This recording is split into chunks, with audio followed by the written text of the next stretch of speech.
주민생활정치연구소 유튜브 구독자 여러분 반갑습니다. 지난번에는 윤 지지율 3%포인트 내린 20% 취임 후 최저치 한국갤럽이란 주제로 영상을 보내드렸는데요. 정치인의 목적은 다양한 사회적, 경제적 상황과 문제를 고려하여 국가 또는 지역의 발전과 민생을 위해 노력하는 것입니다. 그러나 주민 여러분 어떻습니까? 과연 구의원, 시의원, 국회의원, 구청장, 시장들이 위와 같은 정치인의 목적을 제대로 실천하고 있다고 보십니까? 오늘은 막 오른 1016 선거 전 민주당 조국당 경쟁 본격화란 주제로 영상을 보내드리겠습니다. 10월 16일 기초단체장 재보궐선거를 앞두고 더불어민주당과 조국혁신당의 대립구도가 두드러지고 있다. 다음 달 16일 전남 영광곡성, 부산 금정구, 인천 강화군에서 기초단체장 선거가 열리는데 조국혁신당은 전남 영광곡성과 부산 금정 등 세 곳에 후보를 내기로 하고 선거전에 돌입했다. 그 과정에서 민주당을 향한 견제 메시지가 연일 나오자 민주당은 불편한 기색을 감추지 않고 있다. 조국혁신당 조국 대표는 선거를 앞두고 영광과 곡성, 부산 금정구를 오갈 예정이다. 조 대표는 지난 13일 곡성 기차마을 전통시장을 방문한 뒤 박웅두 후보 선거사무소 개소식에 참석했다.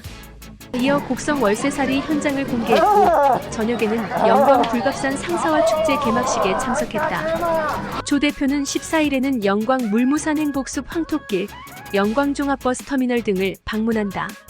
민주당도 텃밭인 호남을 지키기 위해 지도부와 호남 지역구 의원을 중심으로 지원에 나선다는 방침이다. 각 당 후보가 확정되며 공방도 벌어지고 있다.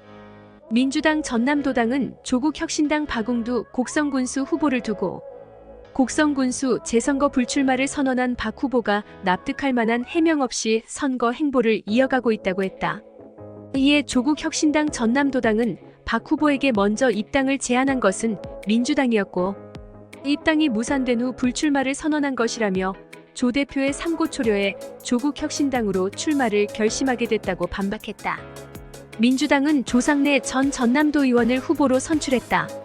영광에선 장현전 호남대 교수가 민주당을 탈당하고 조국혁신당 영광군수 후보로 확정됐다.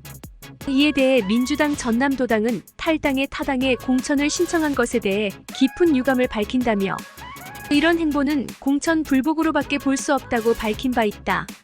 민주당은 장세일 전 전남도 의원이 후보로 나섰고 진보당에선 이석하 영광군 지역위원장이 출마했다. 부산에선 후보 단일화를 놓고 설전이 벌어졌다. 조국 대표는 매우 죄송한 말씀이지만 민주당 김경지 후보는 전에도 2번 도전했다가 결실을 거두지 못했다. 또 죄송한 말씀이지만 그런 점에서 이번에도 승리를 가져오기 힘든 후보라고 본다며 후보 간 공개 토론을 통해 시민이 판단할 기회를 제공한 후 실력 있는 후보를 뽑을 수 있는 방식으로 단일화해야 한다고 주장했다. 조국혁신당은 류재성 변호사를 금정구청장 후보로 내세웠다.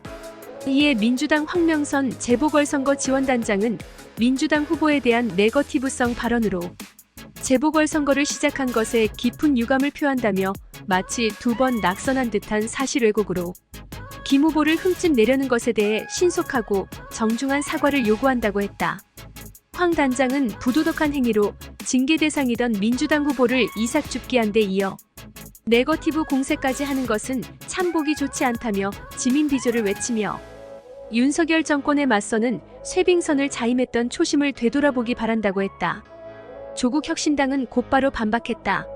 조국혁신당 김보엽 수석대변인은 김 후보는 선거에 2번 도전한 게 맞다.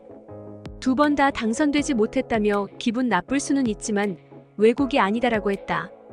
그는 범죄 경력자를 경선에 참여시키려는 중앙당 처사에 항의하다 받아들여지지 않아 탈당한 것을 민주당이 부도덕한 행위라고 했다며 어느 당 후보가 더 도덕적인지는 영광군 유권자가 판단할 것이라고 했다.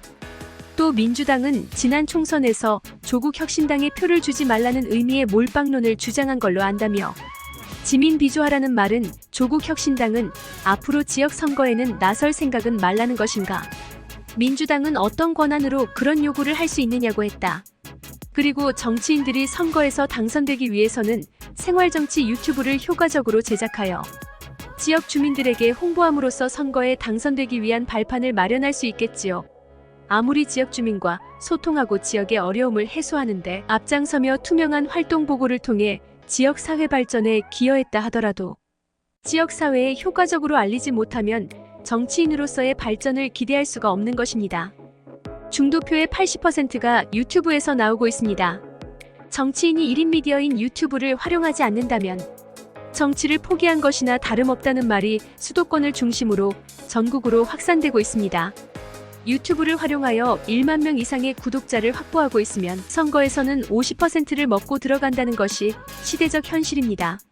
지역사회에서 생활정치 유튜브 제작을 원하시는 정치인이나 후보자님들이 있다면 010-2242-7909 카톡으로 연락을 주시면 생활정치 유튜브 제작 지원센터에서 자세하게 안내해 드리겠습니다. 이 영상이 마음에 드신다면 구독과 좋아요 꼭 눌러주시면 감사하겠습니다. 다음 영상에서 또 만나요.